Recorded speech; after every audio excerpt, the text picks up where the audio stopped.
Baştan kay. Elde patalayın da odasın. Buldu olsa bilemeyecek güç buldu. Vardı adet, narkı aldı. Buna koydu, vardı kız, başlarlar, şimdi komandan, vardı komandan. Soyun diye de böyle kıldı. Buna kumaş kaçtı. Kumaş mağa verdim, elinden geç kaldı, sırka kaçtı.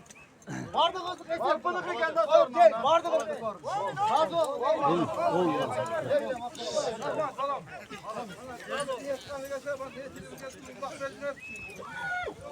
Kabul olsun. Bana oldu olsun.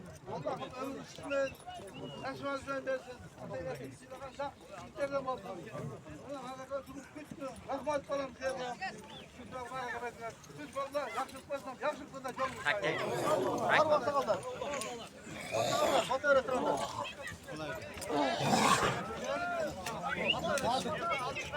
Niyet gider.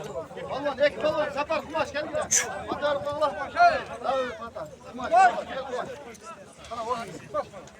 Kaysatmayın oldu. Parmak'a elmenizde katurak kilo koysan ne kadar bilir? Bunu versin laka. Evet, sıra ketmezdir.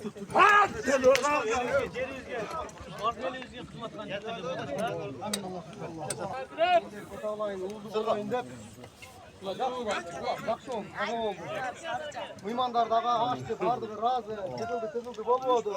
Akırı koydum buna kumaş kaçtı. Kumaş bana verip, Allah sırgak.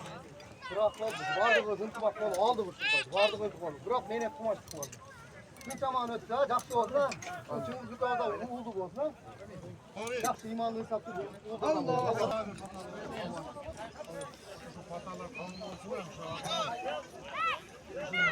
Abi.